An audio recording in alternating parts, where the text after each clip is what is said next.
Kembali lagi bersama channel kita semua. Jika Anda suka, jangan lupa komen, like dan subscribe, juga bila Anda berkenan. Selamat membaca dan mendengarkan. Kaisar bela diri abadi. Bab tahun 1661 sampai tahun 1665. Kedatangan kota tanpa air mata.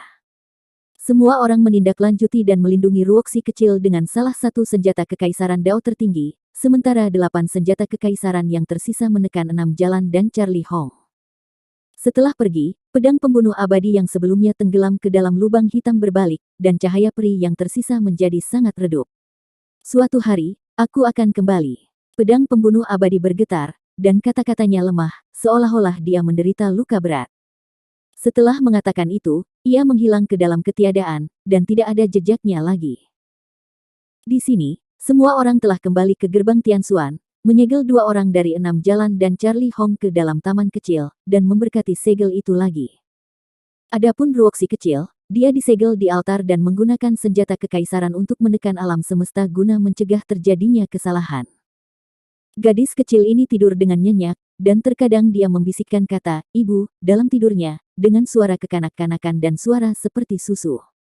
Charlie menyaksikan dalam diam, mengingat 300 tahun yang lalu. Dia samar-samar ingat bahwa hari itu turun salju lebat dan ibunya mati membeku kedinginan, ketika dia sedang menggali salju untuk mencari sesuatu untuk dimakan.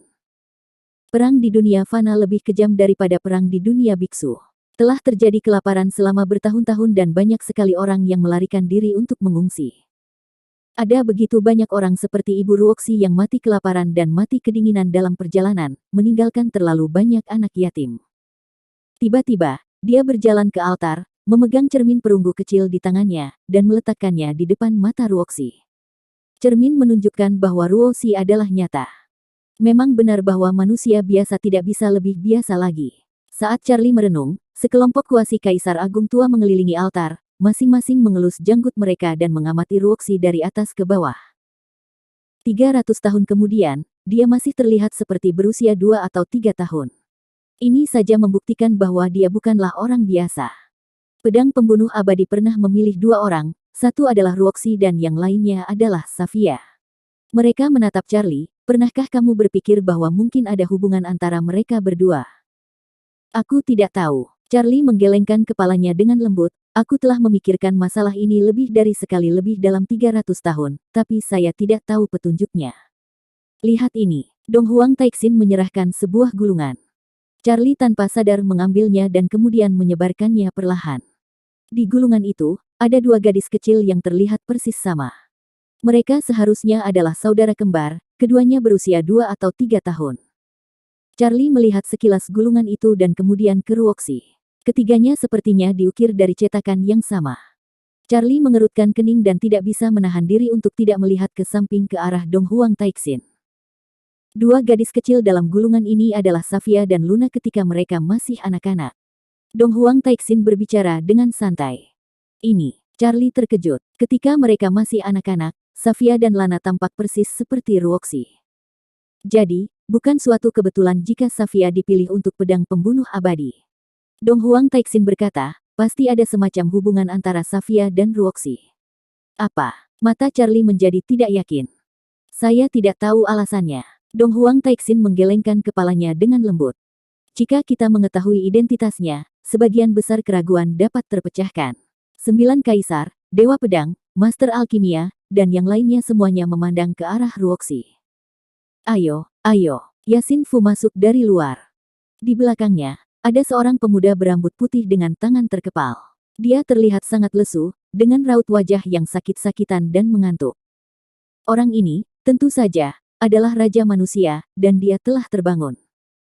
Sebelumnya, saya secara sewenang-wenang menyimpulkan 6 jalan dan Charlie Hong, tetapi secara tidak sengaja mengalami serangan balasan dan tertidur lelap, tertidur dalam waktu yang lama. Dia adalah Ruoxi, bisakah kamu mengetahui dari mana dia berasal? Dong Huang Taixin mengulurkan tangan gioknya dan membawa Raja Manusia ke depan. Raja Manusia mengangkat alisnya, melirik ke arah Ruoxi, lalu ke Charlie, dan tidak bisa menahan untuk tidak menyentuh dagunya. "Kalian berdua sangat cocok. Kesampingkan omong kosong ini. Saya pikir itu adalah sesuatu yang perlu ditangani," tegur Raja Perang. Mereka benar-benar terlihat seperti pasangan. Raja manusia Fuxi merasa malu-malu, terbatuk-batuk, dan berjalan menuju altar, melingkari Ruoxi dengan tangan di pelukannya. Setelah menonton, dia berlutut dan menatap alis Ruoxi dengan mata menyipit, lalu mengusap matanya lagi. Setelah 2 atau 3 detik, dia menyingsingkan lengan bajunya, menggerakkan jari-jarinya terus-menerus, dan melakukan deduksi tertinggi, bergumam di mulutnya. Semua orang terdiam, hanya memperhatikan Raja Manusia Fuxi dengan tenang. Orang ini sangat berpengetahuan sehingga benar-benar dapat mengetahui identitas Ruoxi. Begitu identitasnya terungkap, semua keraguan akan terpecahkan. Tapi keinginan itu indah, dan kenyataannya kejam. Raja manusia memuntahkan darah tanpa peringatan apapun. Setelah memuntahkan seteguk darah, dia memeluk kepalanya dan jatuh. 9 kaisar buru-buru melangkah maju, hanya untuk melihat Raja manusia pingsan. Menderita serangan balik, Dewa Pedang menunjuk ke tengah alis Raja manusia, itu sama ketika dia menyimpulkan 6 jalan dan Charlie Hong. Aku tidak tahu berapa lama aku akan tertidur kali ini. Raja manusia menghela nafas. Untuk dapat menyebabkan Raja manusia mendapat serangan balasan, identitas Ruoxi tidak mungkin sederhana. Kaisar Chu merenung, tingkat misteriusnya sama sekali tidak lebih lemah dari 6 jalan dan Charlie Hong, dan asal-usulnya pasti cukup hebat. Bahkan Raja manusia pun seperti ini, sebagian besar dunia tidak ada yang bisa mengungkapkan identitasnya. Kaisar Yan mengerutkan kening, tampak khawatir. Tidak, masih ada 6 jalan dan Charlie Hong. Charlie segera berkata, jika mereka sadar, masih ada peluang. Bawa keluar Lan Chu dan gadis Hong dari alam rahasia dan berikan latihan lagu abadi 9 neter kepada mereka. Perintah Dong Huang Taixin. Setelah diberi perintah, Yasin Fu segera berbalik dan pergi ke alam rahasia gerbang Tianxuan. Semua orang juga pergi satu demi satu. Sebelum pergi, mereka semua memandang Ruoxi dengan penuh arti. Segera, senjata kekaisaran cermin Kunlun dipindahkan, dan bersama dengan menara Raja Abadi, altar disegel, dan Ruoxi sepenuhnya ditekan. Charlie tidak meninggalkan gerbang Tianxuan, tetapi mengerutkan kening sampai ke taman kecil tempat Charlie Hong dan 6 jalan disegel. Di taman kecil juga terdapat 2 altar, di sebelah kiri, Charlie Hong duduk bersila, dan di sebelah kanan, 6 jalan duduk bersila, disegel dan diberkati, tidak bisa bergerak. Keduanya tidak tertidur, namun seperti 2 patung, dengan ekspresi kusam dan mata kosong yang tidak mengandung emosi manusia. Charlie melangkah maju, memegang cermin di tangannya, dan meletakkannya di depan wajah Charlie Hong. Saat ia berpikir, cermin itu tidak bisa memantulkan wajah manusia. Dia mengangkat tangannya dan meletakkan cermin di depan 6 jalan. Masih sama, cermin tidak bisa memantulkan Charlie Hong, juga tidak bisa memantulkan 6 jalan. Seolah-olah keduanya tidak ada di dunia ini. Kamu bukan bagian dari ruang dan waktu ini, jadi mengapa aku tidak bisa melihat wajahmu?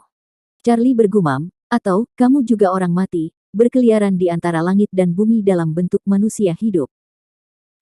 Menanggapi gumamannya, Charlie Hong dan 6 jalan tidak senang. Namun, Charlie tergantung di sini, menyebabkan mata kusam mereka berkedip karena kebingungan dari waktu ke waktu, tetapi semuanya berumur pendek. Charlie meletakkan kembali cermin kecil itu ke dalam pelukannya, lalu menemukan bangku kecil dan duduk, menunggu gadis Honge dan Lana Chu. Gadis Honge dan Lana Chu memang keluar dari dunia rahasia. Begitu dia keluar, dia dibawa pergi oleh Yasin Fu untuk berlatih lagu abadi 9 neter. Lagu abadi 9 neter perlu dimainkan oleh seorang kekasih agar efektif. Dulu, saat Charlie bingung, orang lain memainkan lagu abadi 9 neter, tapi tidak berhasil, hanya Rahel yang bisa memainkannya. 6 jalan dan Charlie Hong saat ini sangat mirip dengan dulu. Bukan hanya seseorang yang bisa membangunkan mereka dengan memainkannya. Siang dan malam berganti, matahari dan bulan bereinkarnasi, dan 3 hari berlalu dalam sekejap mata. Baru pada malam hari keempat Lana Chu dan gadis Honge tiba. Mereka mendengar panggilan itu bahkan sebelum mereka memasuki taman kecil. Suara dari Charlie Hong, tercekat dan serak, membawa kelembutan seorang wanita dan perubahan hidup, dengan mata berkaca-kaca dan tercekik isak tangis. Ini seharusnya merupakan anugerah dari Tuhan. 300 tahun kemudian, setelah reinkarnasi di kehidupan lampau dan sekarang, Charlie Hong juga telah kembali ke rumah. Sama saja. Lepaskan setelah kamu memastikannya benar, jangan salah mengira itu orang yang salah. Charlie memegang tangan kecilnya dan duduk dengan kokoh di bangku kecil. Lana Chu dan gadis Honge menyeka air mata mereka, pergi ke altar, memandang Charlie Hong, dan kemudian ke 6 jalan. Hal yang memalukan adalah mereka bahkan tidak tahu siapa itu siapa. Bukan karena mereka berdua kurang mencintai Charlie Hong, tapi aturannya ditumbangkan, dan semua sebab akibat ditutup-tutupi, sehingga sulit untuk dikenali. Sekali lagi, satu-satunya yang dapat membedakan keduanya adalah Charlie. Dia adalah akar mereka dan dapat melihatnya dengan paling jelas. Yang mana Charlie Hong? Lana Chu dan gadis Honge tidak bisa mengenali satu sama lain, dan mata penuh harapan mereka beralih ke Charlie. Aku tidak akan memberitahumu. Charlie menggelengkan kepalanya dengan acuh tak acuh. Dia masih ingat pemukulan sebelumnya. Gadis Honge dan Lana Chu saling memandang, lalu melangkah maju secara bersamaan, menekan Charlie ke tanah. Taman kecil gerbang Tianxuan dipenuhi isak tangis, membuat orang merasa tertekan. Gadis Honge dan Lana Chu berkumpul di depan altar, dengan lembut mengangkat tangan giok mereka untuk menyisir rambut Charlie Hong yang rontok, dengan air mata mengalir di wajah mereka. Wajahnya rusak karena cuaca dan sunyi, dan penuh dengan jejak waktu. Charlie Hong, sebaliknya, tetap diam dan tidak bereaksi sama sekali. Dia seperti patung, seolah-olah tidak ada hubungannya dengan dia di dunia ini. Lihatlah Charlie lagi, duduk di bangku kecil dengan patuh. Orang ini agak sengsara, rambutnya acak-acakan karena digaruk, keningnya memar, wajahnya bengkak, matanya bengkak, dan hidungnya mengeluarkan banyak darah sehingga dia bahkan tidak bisa menyekanya. Ia dipukuli sampai mati oleh dua wanita yang memiliki kecenderungan kekerasan, yang mendorongnya ke tanah dan memukulinya dengan sangat keras hingga ia hampir mati. Di luar taman, Dong Huang Taixin, Dewa Pedang, 9 Kaisar, dan lainnya tiba. Ketika mereka melihat Charlie, semua orang tidak bisa menahan kedutan di sudut mulut mereka. Pemukulannya sangat kejam, dia masih anak-anak, bagaimanapun juga dia adalah Kaisar Manchu Agung, apakah Cao Cao ini dipukuli sampai mati? Kemungkinan besar dia menyebalkan lagi. Dong Huang Taixin memasang ekspresi penuh makna di wajahnya, memperhatikan Charlie dipukuli, aku merasa sedikit lega. Dia masih ingat adegan di masa lalu ketika Charlie ingin bersaing dengannya dalam buang air kecil. Orang ini harus dibawa keluar dan dipukuli jika dia mencari masalah, dan dia harus diberitahu mengapa bunganya begitu merah. Charlie menyeka mimisan dan menghapus air mata pahit. Wajah kecilnya begitu hitam dan hitam sehingga sangat lucu. Aku hanya bercanda.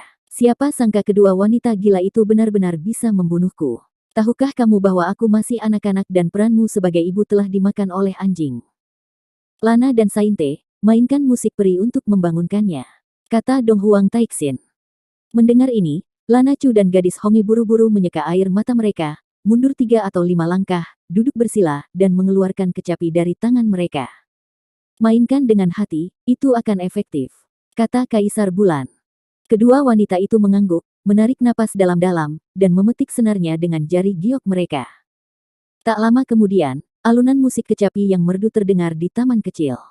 Suara kecapi terdengar samar, seperti gemericik air, datang dari pegunungan yang dalam. Keduanya menitikkan air mata saat bermain, dan mata mereka redup. Sepotong musik kecapi, yang paling emosional dan suci, penuh dengan kerinduan kuno dan telah mengumpulkan kesedihan selama bertahun-tahun. Saat Anda mendengarkan musiknya, Anda akan merasa kesurupan. Semua orang menatap Charlie Hong dan 6 jalan, dan bahkan Charlie pun berdiri. 6 jalan acuh tak acuh, tapi Charlie Hong bereaksi, mengangkat kepalanya, dan kilatan cahaya melintas di matanya yang kabur. Kemudian, ekspresinya yang membosankan berubah menjadi emosi manusia, dan kebingungan di matanya berangsur-angsur hilang seiring dengan musik kecapi. Ada sesuatu yang terjadi. Mata semua orang berbinar dan mereka menahan napas. Nona Lana, saya Lana. Lana Chu tersedak saat bermain piano. Guru, saya Sainte. Gadis Honge juga menitikkan air mata, menangis terseduh-seduh hingga air mata mengaburkan pandangannya. Lana, Sainte. Charlie Hong bicara untuk pertama kalinya, bibirnya bergerak sedikit, suaranya serak, dan dia menatap kedua gadis itu. Kamu masih mengingat kami? Kedua gadis itu tidak berani berhenti bermain kecapi. Ingat, Charlie Hong memejamkan mata dan menarik napas sedikit. Ketika dia membuka matanya lagi, matanya kembali jernih, dan air mata memenuhi matanya, seolah dia sedang mengingat masa lalu. Dia ingin bangun, tetapi dia tidak bisa bergerak. Kekuatan magisnya tiba-tiba muncul, tetapi dia tidak bisa menembus segel dan penindasan beberapa senjata kaisar. Di mana ini? Charlie Hong menyapu ke arah kerumunan, matanya tertuju pada 9 Kaisar Manchu Agung, dan matanya sedikit menyipit, 9 Kaisar Manchu. Sepertinya kamu mengenali kami. Orang-orang muda akan mengenali Anda, Tuan Suci dari generasi emas Yan Huang, kata Charlie Hong.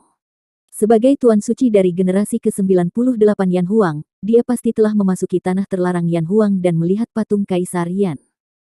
Adapun 8 kaisar lainnya, dia juga mengenali mereka. Patung batu mereka berdiri di banyak tempat di Manchu.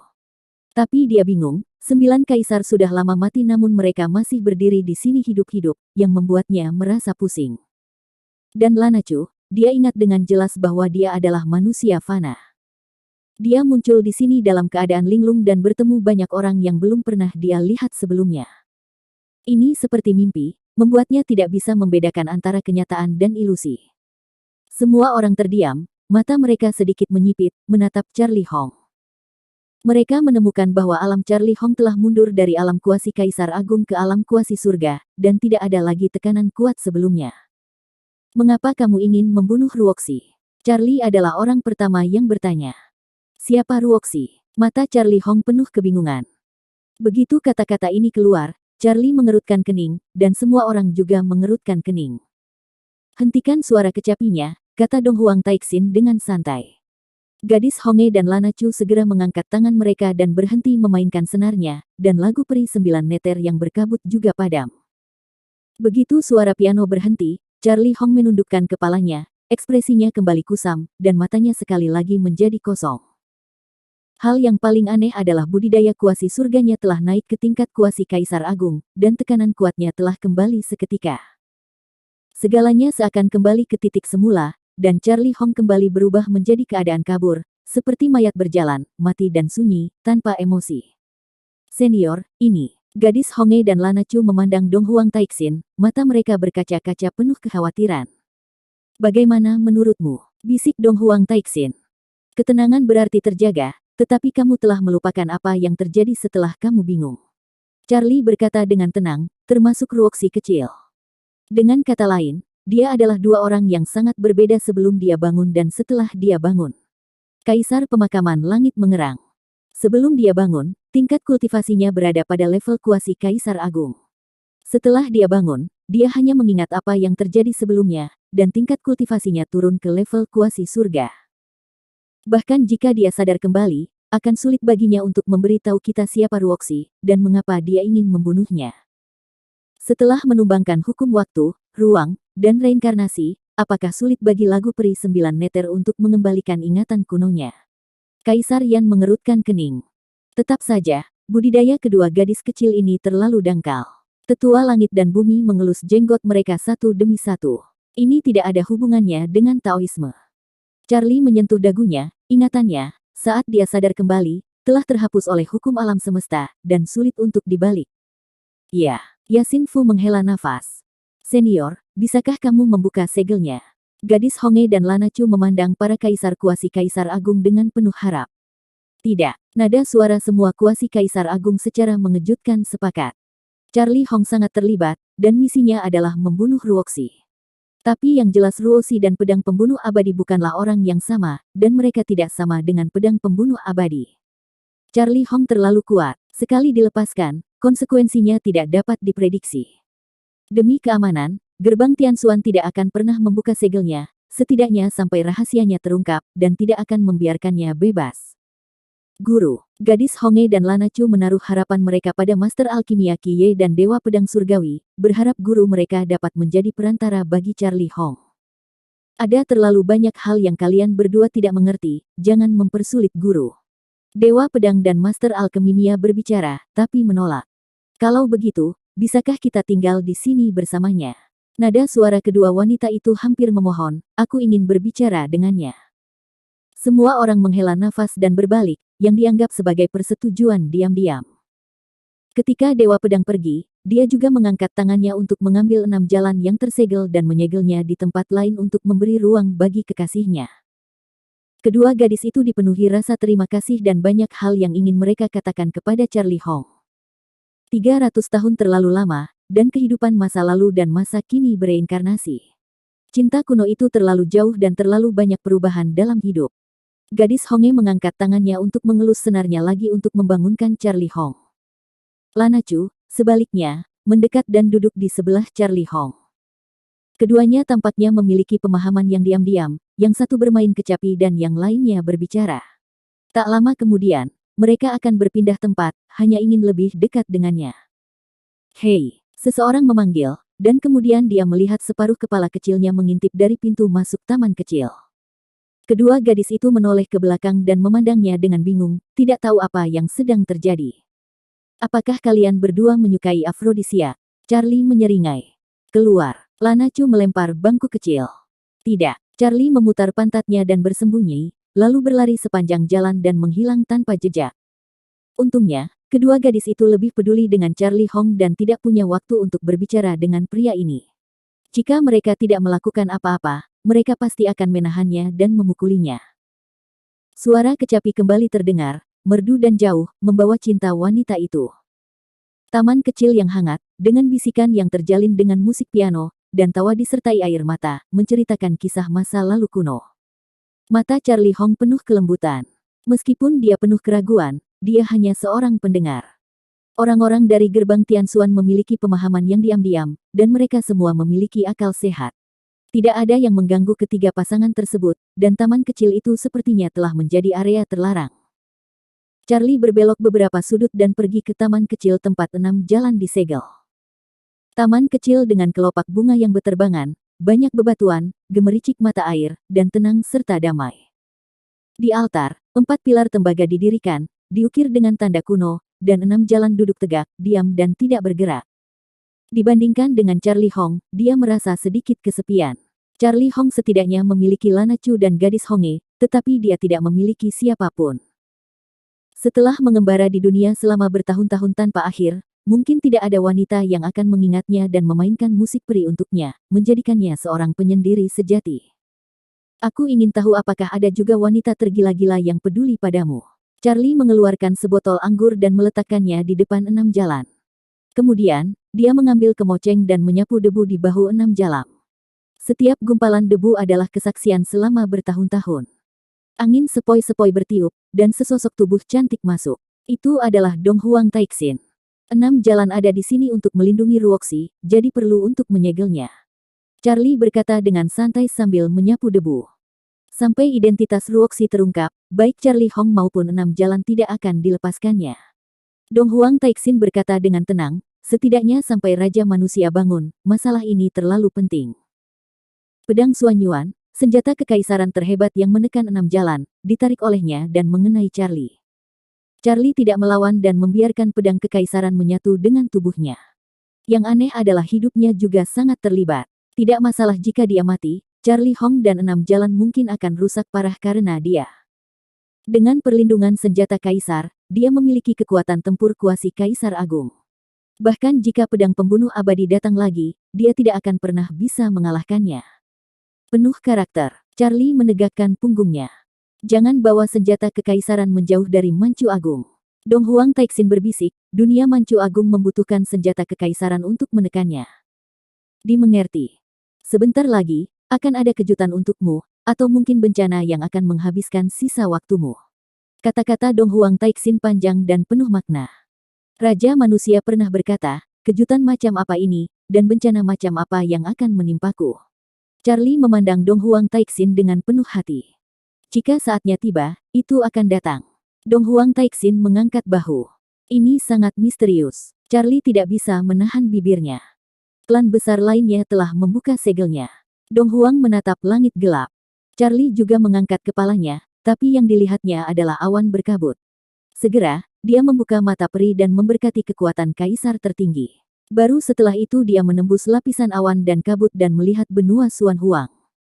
Memang ada klan besar yang sudah dibuka blokirnya, dan itu bukan hanya satu.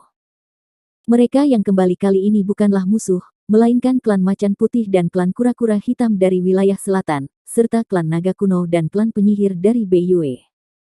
Xuan Huang dipenuhi dengan kegembiraan, terutama Pangeran Kura-Kura Hitam, putra mahkota klan Naga dan lainnya, yang paling bersemangat setelah menunggu selama 100 tahun, penantian akhirnya tiba. Kembalinya 4 ras besar ini tampaknya agak memalukan, karena musuh mereka hampir dimusnahkan oleh 9 kaisar Manchu. Musuh-musuh yang tersebar itu telah bersembunyi jauh di langit berbintang. Adegan yang mengejutkan ini sudah terlambat. Jangan khawatir, masih ada beberapa yang belum kembali. Kalimat ini justru membuat mata para biksu dari segala penjuru berbinar. Ya, yang belum kembali, suku Kunpeng dan Gagak Emas di wilayah selatan Xuan Huang masih berada di tanah leluhurnya. Banyak sekali orang baik yang memiliki harapan seperti itu di hatinya, yaitu ras besar di wilayah selatan akan kembali bersama dari segel. Akan sangat seru. 1 atau 2 ras tidak bisa mengalahkan Manchu Agung. Pada hari-hari berikutnya, Xuan Huang diguncang terus-menerus, dan klan Kera Suci Pertempuran, klan Kuiniu, klan Naga Hijau, dan klan Phoenix Api berturut-turut dibuka blokirnya.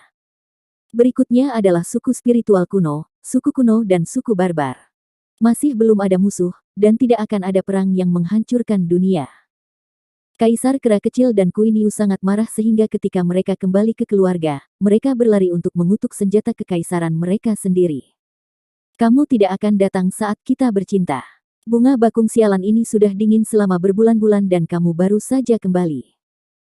Setelah semuanya selesai, Kaisar Kera Kecil dan yang lainnya dibawa kembali dan dipukuli dengan kejam oleh para tetua mereka.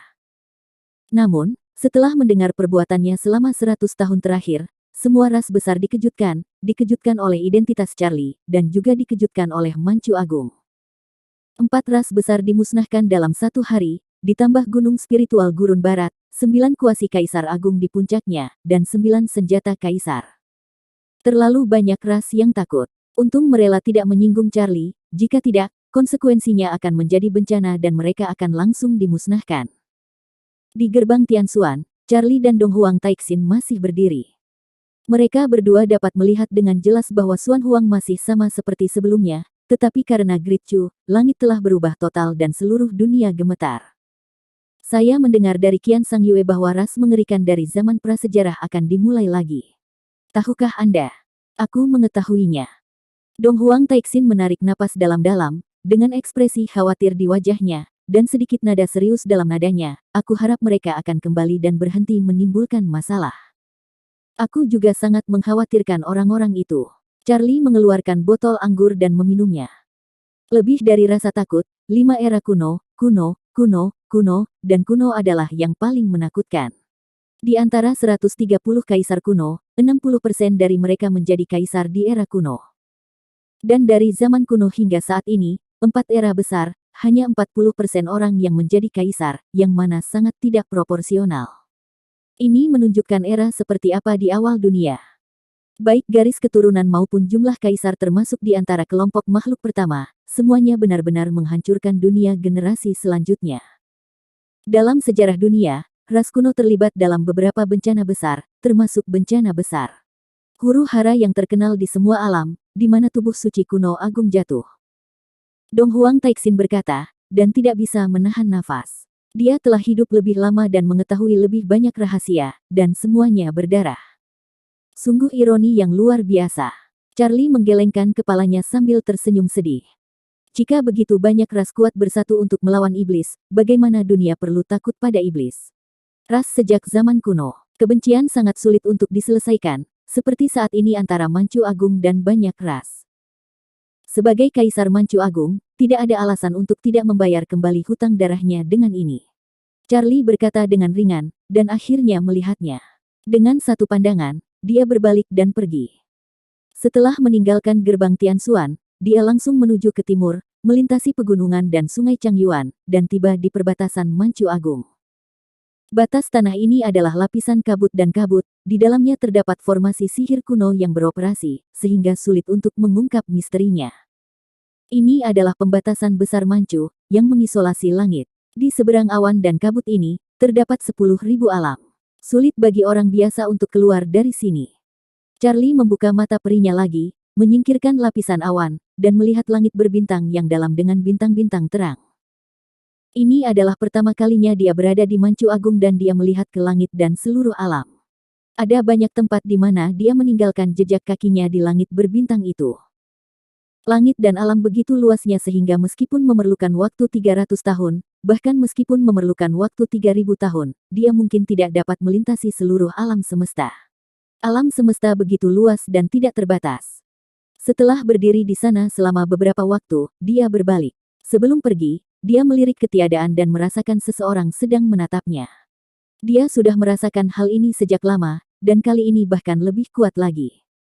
Saat itu sebelum fajar dia kembali. Dia baru saja memasuki sekte, tapi dia dikelilingi oleh wanita jalang seperti Ervin dan Bradley. Charlie telah pergi selama beberapa saat, dan tangannya sangat gatal. Dia selalu ingin mencari dua boneka untuk menjentikkan penisnya. Tidak banyak, mainkan saja untuk satu orang. Ervin menggosok tangannya, wajahnya penuh lemak, dan senyumannya hampir tak terlihat. Dasar pria gendut, Charlie melangkah maju dan menjatuhkan benjolan itu ke tanah dengan satu telapak tangan. Bradley dan yang lainnya terkejut sampai ingin buang air kecil. Tahukah Anda, Ervin berada di level alam suci, sedangkan Charlie hanya di level alam surga. Selama periode ini, dia berada di beberapa alam, tetapi dia benar-benar menjatuhkan Ervin dengan sebuah tamparan, dan dia masih mampu melakukannya, melampaui beberapa level. Saat semua orang terkejut, Charlie sudah membuka kaki Ervin. Kemudian, pria ini mengangkat kaki kecilnya dan menendang selangkangan Ervin. Alih-alih meniup, dia menggunakan seluruh kekuatannya untuk menghisap. Wow, teriakannya seperti membunuh babi bergema di seluruh sekte bulan sabit. Glek. Bradley dan yang lainnya menelan ludah dan merasakan selangkangan mereka dingin. Belum lagi ditendang, menyakitkan hanya dengan melihatnya. Mainkan, biarkan kamu bermain. Charlie menjadi gila, menendang satu demi satu adik laki-laki Ervin ditendang hingga bertumpuk. Ervin berteriak, ditendang begitu keras hingga dia meragukan hidupnya. Bradley dan yang lainnya tidak berani untuk tinggal. Tanpa mengucapkan sepatah kata pun, mereka berbalik dan melarikan diri. Kemana mau pergi? Charlie melambaikan tangan kecilnya, dan pembatasan yang kuat segera diluncurkan, dan semua orang diblokir satu persatu. Adegan selanjutnya agak melanggar hukum. Charlie memamerkan kekuatannya dan menendang masing-masing sampai mati. Ceritanya seperti hantu menangis dan serigala melolong, setiap gelombang semakin keras dari gelombang berikutnya. Sekte Bulan Sabit diperingatkan, dan para tetua serta murid datang berbondong-bondong. Saat aku melihat pemandangan ini, sudut mulutku bergerak-gerak belasan kali dalam sekejap. Terutama para murid laki-laki dan orang tua tanpa sadar menutupi selangkangan mereka. Charlie menendangnya begitu keras sehingga tidak banyak dari mereka yang bisa menahannya. Orang-orang dari cabang pertama, tolong mundur. Alex terbatuk-batuk, dengan ekspresi penuh arti di wajahnya. Dia menjadi sangat kuat setelah dia keluar. Damien Pang menyeringai, dan orang-orang suci itu begitu kacau sehingga mereka tidak bisa mengangkat kepala mereka. Damien Pang selesai berbicara, dan jeritannya juga padam. Adapun para pelacur itu, mereka ditendang hingga pingsan oleh Charlie, diikat menjadi bola, dan digantung di pohon besar. Tidak dapat disangkal bahwa serangan itu agak keras. Charlie menepuk pundaknya dengan debu, wajah kecilnya tampak tidak berbahaya bagi manusia dan hewan. Itu tidak serius. Sekelompok orang tua berkata dengan serius. Itu bagus. Charlie menggelengkan kepalanya, menyenandungkan sedikit lagu, dan melangkah ke puncak gadis giok dengan langkah kecil. Tidak pernah sebaik ini. Rasanya lebih enak daripada tidur dengan Luna. Jika kamu berani bermain-main dengan penisku, kamu pantas ditendang. Benar-benar lelucon yang tidak masuk akal, hal itu hilang begitu saja. Para murid dan tetua yang berkumpul berpencar satu demi satu, masing-masing melakukan urusan mereka sendiri. Bahkan tidak ada yang berpikir untuk membantu Ervin dan yang lainnya. Mereka benar-benar sekelompok saudara yang bermasalah. Dulu mereka membentuk grup untuk mempermainkan penis Charlie, tapi hari ini mereka membentuk grup lain, tapi adik mereka ditendang. Di puncak gadis giok, Charlie sedang duduk bersila di bawah pohon, mengeluarkan buku surgawi tanpa kata. Paman Guru, apakah kamu punya instruksi? Seorang wanita berkata dengan hormat. Aku melupakanmu. Charlie untuk sementara meletakkan kitab surga, memandang para wanita itu, dan berkata sambil tersenyum, aku sudah berkultivasi, kamu tidak perlu menjagaku, turun saja gunung untuk berlatih. Ya, para murid perempuan memegang tangan mereka, terlihat ada rasa kesepian dan kekecewaan yang tak bisa dijelaskan di mata mereka. Berlatihlah dengan giat. Charlie tersenyum dan membenamkan kepalanya lagi. Paman Guru. Charlie baru saja membenamkan kepalanya ketika mendengar panggilan. Suaranya begitu tiba-tiba sehingga Charlie tiba-tiba merasa ingin buang air kecil. Itu adalah seorang murid perempuan yang telah menempuh perjalanan jauh, tetapi kemudian berbalik, menggigit giginya dan memelintir pakaiannya dengan tangan gioknya. Ada yang salah. Charlie memandang murid perempuan itu dengan ragu-ragu. Bolehkah aku memelukmu? Kata murid perempuan itu sambil menundukkan kepalanya. Charlie tercengang, permintaan ini benar-benar membuatnya lengah. Ketika dia dalam keadaan linglung, murid perempuan itu sudah melangkah maju dan memeluk Charlie tanpa persetujuan Charlie. Ketika dia selesai, dia dengan ringan menempelkan sentuhan bibir merah di wajah kecil Charlie. Tindakan ini membuat murid perempuan yang belum turun gunung menatap dengan kaget. Itu adalah Kaisar Manchu, mengapa dia begitu berani? Murid perempuan itu akhirnya menurunkan Charlie, pipinya memerah, dan dia tampak sedikit panik. Paman guru, maafkan saya. Ini bukan masalah besar, pergilah berlatih, kata Charlie sambil tersenyum. Seolah-olah dia telah diberikan amnesti, murid perempuan itu berbalik dengan tergesa-gesa, kepalanya pusing, dan bahkan dia tidak tahu bahwa dia begitu berani sebelumnya. Itu adalah penguasa suci Istana Surgawi, Kaisar Manchu Agung. Jika dia marah, bahkan 100 nyawa tidak akan cukup untuk membuatnya mati. Tapi dia baru saja melakukannya.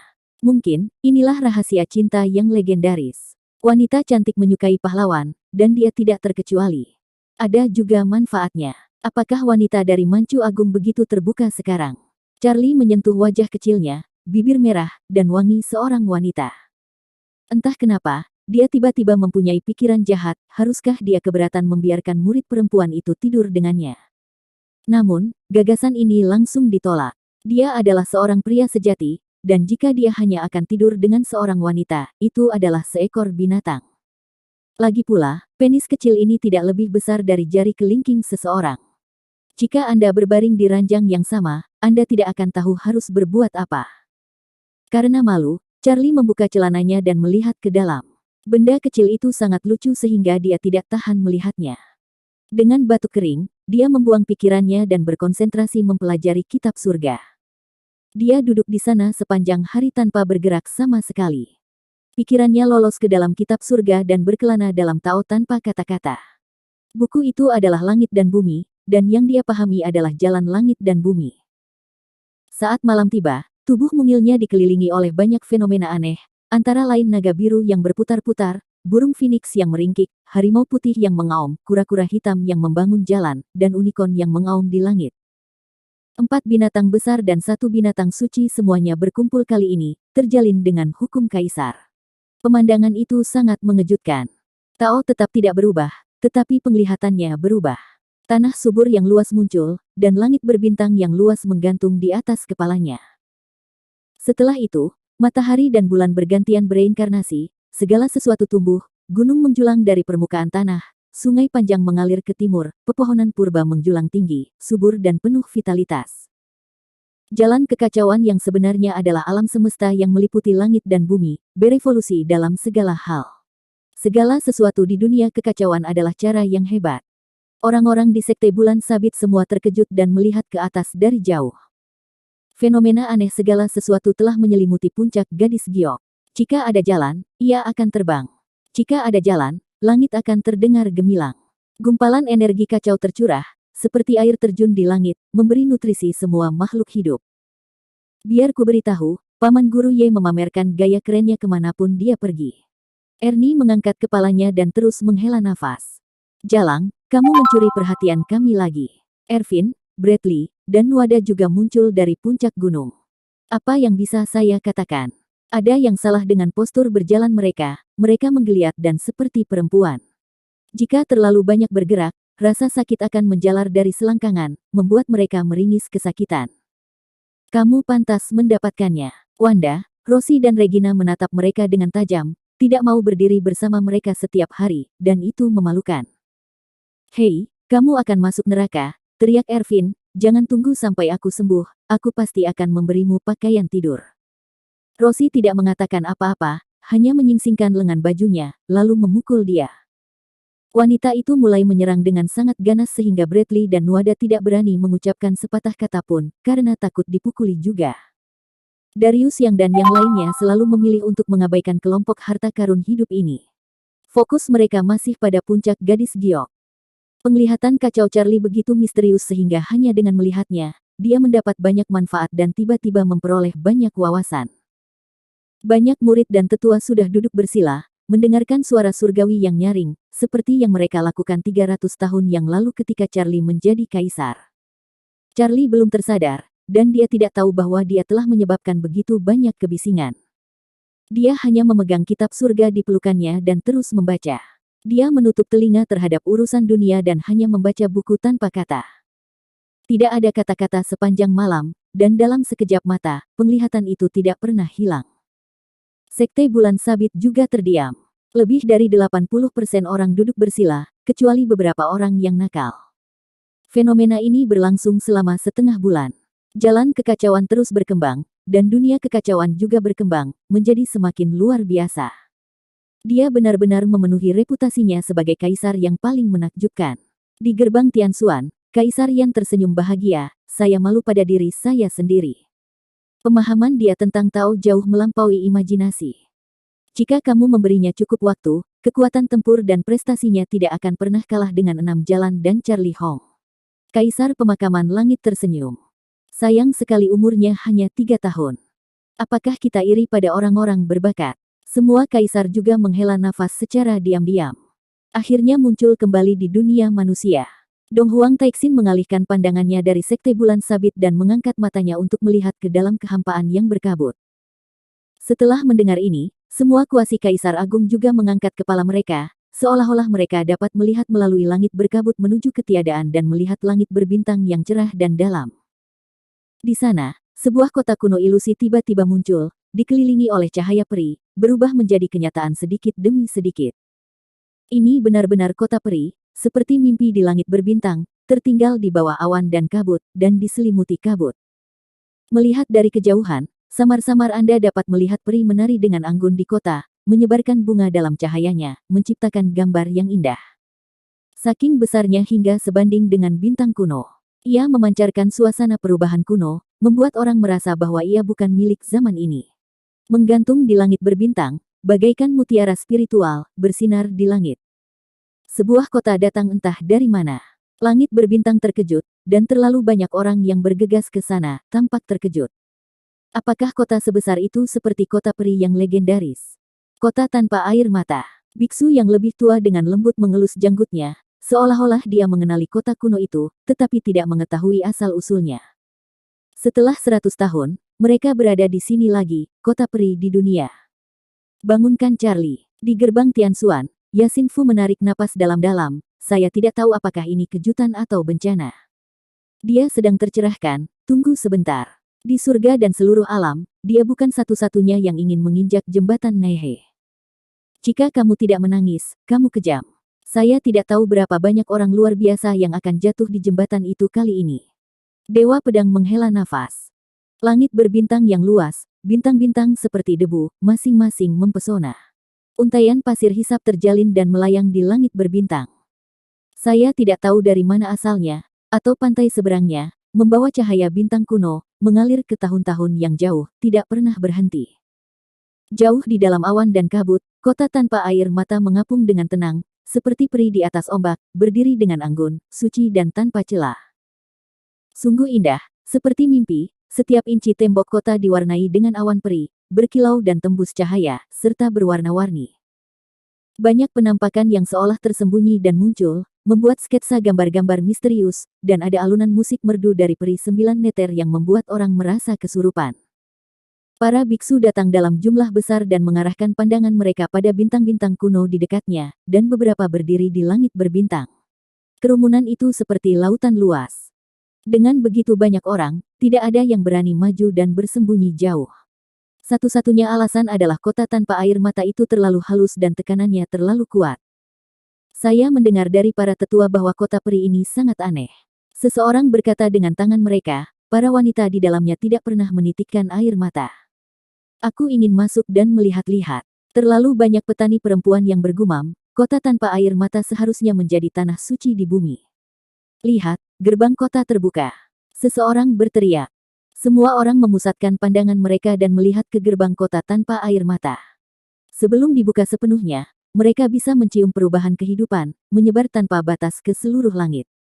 Melalui gerbang kota, Anda masih bisa melihat pemandangan kota. Benar-benar tanah suci, dengan puncak gunung yang indah, diselimuti kabut dan awan, seperti selubung yang membungkus keindahan yang baru saja keluar dari bak mandi. Kelopak bunga yang halus terpantul di air, penuh warna dan tenang, seperti dunia kaca dan mimpi hijau. Interiornya dipenuhi warna-warna cemerlang, bulan pucat menutupi kain kasa, dan rambut panjang peri berkibar-kibar, yang juga menggugah mood para penonton. Ketika semua orang tercengang, sebuah jembatan peri dibangun dari kota. Namanya Jembatan Naihe, yang kuno dan jauh. Pagarnya ditenun dari pohon rambat, dengan kuncup mekar perlahan dan penuh bunga berwarna merah cerah. Dilihat dari kejauhan, jembatan ini tampak seperti pelangi peri, melintasi langit berbintang, menambah sentuhan kemegahan alam semesta yang dalam. Di bawah sorotan, seorang wanita melangkah ke Jembatan Naihe. Itulah peri tanpa air mata, ditutupi kain kasa polos, dengan langkah teratai yang anggun, seperti makhluk abadi yang terbuang, yang tidak memakan kembang api dunia, dan tidak ternoda oleh debu dunia. 100 tahun yang lalu, dia keluar kota tanpa air mata, datang ke gurun barat, dan bermeditasi di kuil Nianchi. 100 tahun kemudian, dia akan kembali ke kota tanpa air mata. Matanya masih acuh tak acuh dan tanpa emosi, seolah-olah tidak ada apapun di dunia ini yang dapat mengubah suasana hatinya. Aku tidak bisa melihat dengan jelas. Seperti apa dia? Seseorang di antara kerumunan itu menjulurkan kepalanya, membawa tongkat besi emas hitam, dan sepasang mata emas yang menyala-nyala. Bukankah orang ini adalah Kaisar Kera Kecil? Berdasarkan pengalamanku selama bertahun-tahun, siapapun yang berjilbab bisa berkata, mereka semua cantik, kataku ini penuh arti. Bos, aku ingin berhubungan seks dengannya, bisakah kamu menangani ini? Beruang pejuang bumi menggosok kedua cakar beruangnya dan menyeringai. Aku masih ingin tidur dan bisa melakukannya selama sebulan tanpa henti. Masalahnya, aku tidak berani menyilangkan tangan. Siapakah ketiga orang ini? Para biksu di sekitar mereka melirik mereka bertiga. Mereka belum pernah melihat orang yang tidak tahu malu seperti itu sebelumnya. Ayo, berdiri menjauh. Jangan terlalu dekat dengan ketiga pelacur ini. Memalukan. Putra Dewa Penyihir melambaikan tangannya dan mundur selangkah. Tak perlu dikatakan lagi, putra mahkota klan naga, Dewi klan roh, Kaisar Selatan, dan gadis suci utara semuanya secara sadar berpindah menjauh, seolah-olah kita tidak mengenal ketiga pelacur ini. Beberapa orang berkumpul kembali. Ketika mereka mendengar bahwa kota tanpa air mata akan datang ke lapangan bintang ini, mereka membentuk tim dan bergegas ke sana, bergabung dimanapun kegembiraan itu terjadi. Hei, ada yang datang lagi, seru Raja Kera Kecil sambil mengarahkan cakarnya yang berbulu ke Jembatan Naihe. Semua orang melihat ke samping, dan memang ada seseorang di belakang peri tanpa air mata. Itu adalah seorang pria muda dengan pakaian putih dan rambut putih, membawa pedang peri di punggungnya, mata seperti bintang, dan rambut panjang seperti air terjun. Dia tampak seperti Raja Dewa. Fredlin Yun, bisik Simone, tampak sedikit terkejut. Hei, kamu kenal dia? Semua orang menoleh. Jenius tak tertandingi dari wilayah bintang pemburu, Raja Kuasi Suci berusia 300 tahun. Simone berkata, dia telah membunuh lebih dari satu Raja Suci. Sayang sekali, menghela nafas dan mendecakkan lidah mereka. Peri, tolong tetap di sini. Saat semua orang berbicara, pemuda berambut putih bernama Fredlin berseru. Dia juga mengikuti Jembatan Naihe, dengan ekspresi penuh harapan di wajahnya, kehangatan di matanya, dan suara serak, aku ingin memberimu kesempatan lagi. Tanpa air mata, kamu kejam. Peri tanpa air mata selangkah demi selangkah tanpa melambat. Aku tidak percaya. Fredlin mendesis dan mempercepat langkahnya. Namun, setelah dia mengambil 3 atau 5 langkah, dia berlutut di tanah dengan bunyi celepuk, muntah darah dan menjadi pucat. Para penonton mengerutkan kening, tidak tahu apa yang sedang terjadi. Mungkinkah Jembatan Naihe yang indah memiliki batasan yang kuat? Sepertinya ada kemungkinan besar di sana hanya tertahan di jembatan. Aku tidak percaya ini. Fredlin meraung, matanya merah darah, dan dia tiba-tiba berdiri di bawah tekanan yang kuat, kakinya gemetar, dan dia bergerak maju dengan keras, matanya penuh ketekunan. Peri tanpa air mata itu tidak berkata apa-apa, tidak pernah menoleh ke belakang, dan tidak pernah diam. Fredlin sangat menderita. Setiap kali dia melangkah, dia muntah darah. Dari kejauhan, para penonton sepertinya bisa mendengar suara patah tulang di dalam tubuhnya, bahkan tubuh dewa pun retak. Darahnya memancar keluar dan begitu berdarah sehingga membuat kaget siapapun yang melihatnya. Lagi pula, tubuhnya yang kaku terjatuh dan tidak pernah berdiri lagi. Matanya redup dan napasnya tersengal-sengal.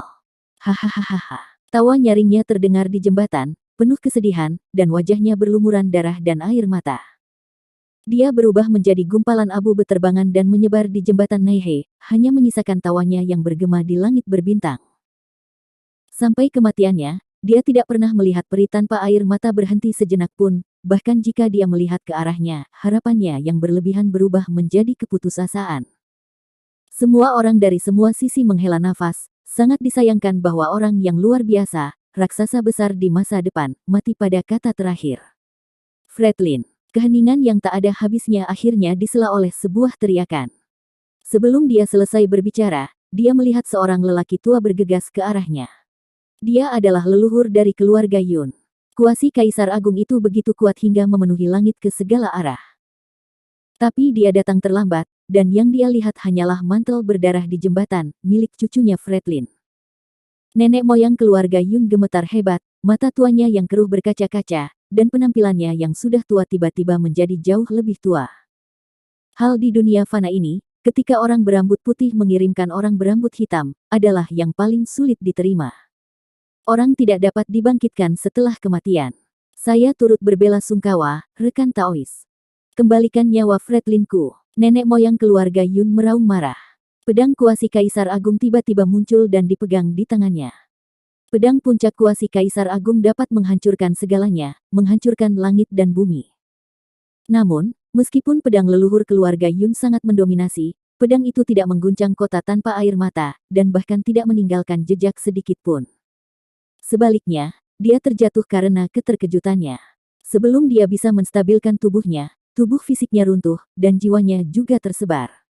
Kis. Semua orang terkejut dan tidak bisa menahan nafas. Sial, itu level kuasi Kaisar Agung. Kaisar kera kecil itu mendecakkan lidahnya. Sungguh menakjubkan bahwa seorang kuasi Kaisar Agung dimusnahkan bahkan tanpa melihat serangan dari kota tanpa air mata. Kui Niu juga tercengang karena terkejut. Apa yang kakek katakan tidak membuatku menggertak. Wajah Dewi Sembilan Kaisar ketakutan, kota tanpa air mata begitu kuat sehingga bahkan lebih dibatasi. Bahkan kuasi Kaisar Agung dihancurkan dalam sekejap, mungkin ada Kaisar Agung di kota tanpa air mata. Ada keributan di langit berbintang, terlalu banyak orang yang gemetar di dalam hati mereka dan tidak bisa menahan diri untuk mundur, takut kota tanpa air mata akan menjadi penuh kekerasan dan menderita akibatnya. Kota tanpa air mata itu seperti mimpi, dan tidak bereaksi terhadap keributan tersebut. Di tengah kebisingan, orang lain melangkah ke jembatan Naihe. Kali ini, dia adalah seorang lelaki tua dengan mata keruh dan rambut beruban. Jika Anda perhatikan lebih dekat, Anda akan melihat bahwa dia bukanlah orang tua yang menjual anggur di bawah kuil Nianci. Begitu dia naik, para biksu dari segala arah mengangkat kepala dan memperhatikan. Jembatan Naihe itu aneh, dan Raja Kuasi Suci telah dihancurkan. Semua orang ingin melihat apakah, sebagai kuasi Kaisar Agung, dia dapat mencapai ujung jembatan. Di Sekte Bulan Sabit dan Puncak Gadis Giok, fenomena aneh dari segala hal perlahan menghilang. Charlie membuka matanya, dan matanya yang jernih menjadi semakin luar biasa, meliputi langit dan bumi, dan Taoyuan yang tak ada habisnya berevolusi di dalamnya. Sungguh suatu berkah. Charlie tersenyum dan mencari kesempatan. Kamu sudah bangun. Hati Dong Huang Taixin berubah, dan kata-katanya sangat halus. Kamu benar-benar sulit dipahami. Charlie meregangkan tubuhnya dan berdiri, dan terdengar suara tulang bertabrakan di tubuhnya. Kota tanpa air mata sudah datang, kata Dong Huang Taixin dengan santai. Begitu kata-kata ini keluar, Charlie, yang masih melakukan peregangan, tiba-tiba gemetar, matanya tertuju pada Dong Huang Taixin, dan tubuhnya menegang, takut dia salah dengar. Kamu tidak salah dengar, kota peri itu telah muncul kembali di dunia manusia, bisik Dong Huang Taixin dengan pasti. Bawa aku ke sana secepatnya. Charlie sangat tidak sabar sehingga dia sedikit tergagap ketika berbicara. Dia tidak bisa menahan kegembiraannya, dan jantungnya berdetak sangat cepat hingga hampir meledak. Saya akan mengantarmu ke sana, tetapi ada sesuatu yang perlu saya jelaskan.